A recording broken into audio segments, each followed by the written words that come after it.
like a nice person, someone who would never judge me too harshly. So I'll tell you a secret. It's a little embarrassing, so you have to promise not to laugh. I ate cat food for breakfast for a whole month one time. Bet you weren't expecting that, huh? And it wasn't the fancy feast either. It was the cheap kind, and in case you're wondering, yes, there is a difference in taste. Jamie is a teenager, forced to grow up after her mother's death and her father's unemployment. As she and her brother, Freddie, struggle to hold their lives together, they find strength in unexpected places. How to Eat Cat Food with Dignity by Clint Synder. I walk into the kitchen one morning and see it there on the plate. I stare at it for a minute or two. Then my father says, "Go ahead, eat your breakfast." I wasn't exactly sure what it was at first, but then it hit me. My dad had lost his job about 6 months ago, and we have been struggling ever since.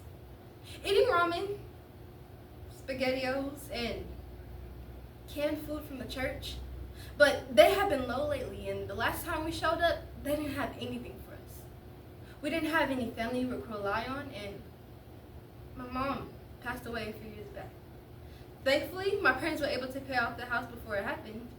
She had been really sick, and the medical bills almost wiped them out before all of this. And that was it. It was just me, my stupid brother, my stupid father, and this big, stupid, empty house. Oh, and the cat food that reeked.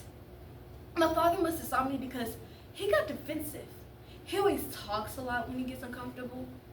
"Well, yeah, it's cheaper than regular food, and it tastes just the same. Back in the army, we ate all types of things. Rats, dogs, whatever we could find. Besides, Fred seems to like it." I'm not eating it. This is humiliating.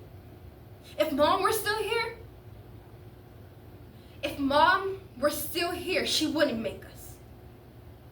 I said, sit down and eat. And that was harsh for him. It caught me off guard. So I sat down and surrendered myself to the lumpy, oozing meat perfectly shaped into the can it came from. It tasted surprisingly bland. Like a little bit of bad tuna mixed in with a lot of sawdust or wet chalk. Then after the first couple bites, it stopped tasting like anything. Then it went down a lot easier. My brother Fred, he likes to be called Freddy. He's been Freddy for the past 3 Halloweens in a row, and not just because we can't afford a new costume. He really likes it. Nightmare on Elm Street is his favorite movie, which may seem strange for a 7-year-old, but Fred is imaginative, and according to him, that's the best thing to be. He likes Freddy's ability to punish wrongdoers of the town. Or, as he likes to put it, I like to stab bad guys. And while most people might find Freddy to be that bad guy, he only seems to kill lazy teenagers that lie around the house, drinking, doing drugs, and sleeping too much. Besides, as my brother likes to put it, good guys always win, and Freddy always wins. Even if the bad guy thinks they got him, there's always another movie. He has a point. Now, I have gotten really good at hiding the fact I report. If a friend wants to come over for dinner, I just say my parents don't like having people over. Or my house is just really dirty. Eventually, they'll cave and we go over to their house where they have really nice stuff and stuffed raviolis for dinner. Another thing to do when you don't have any money is to brush your teeth. A lot. Even if you don't have any money, your teeth should look perfect. Smell is the strongest sense connected to memory, and if people remember you as the smelly kid, you're not going to have any friends, and you can use baking soda to brush your teeth. Even after my dad lost his job, he was still out looking for a job or food for us by the time me and my brother got out of school, making both of us latchkey kids. I wore my key as a sort of badge of honor. Freddie's school is right down the street from mine, and we meet up and walk the 9 blocks home. So like usual, one day a few weeks ago, we met up and he was half a block in front of me, using his claw to attack everything, mostly squirrels, and since he didn't get the light up sound effects glove, he provided his own sound effects. Shink, shink, you're dead now. The squirrels were genuinely terrified. Jamie?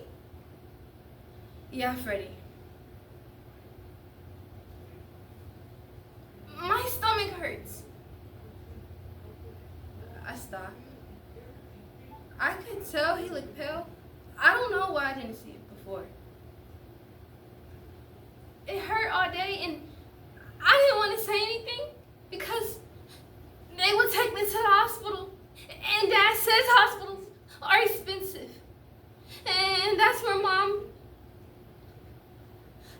where she... I don't want to die, Jamie. His words hit me like a punch, and I could feel the whole world slip away around us. My whole body went numb. That's not going to happen. What happened to Mom, that's different. You should have said something. I don't know why I was angry. I shouldn't have been yelling. It has made him cry more. I walked with him 20 blocks to the hospital, crying and fighting the whole way. The people at the front desk kept giving us a hard time for not having insurance and kept asking where my dad was. But when they saw how much pain Freddie was in, the doctor eventually saw it. He said that we were lucky. Freddie had appendicitis, so they prepped him for surgery and removed his appendix. When I met my dad in the waiting room, he asked if Freddie was okay. I said yes. Then I burst into tears. Something inside me clicked. My dad didn't say anything about the money because it didn't matter. In that moment, it was just me, Freddie, and my dad. That's all there ever was. But we have been so focused on money for so long, wasting our time together. I guess I can live with eating cat food every now and then, as long as I can share it with my family.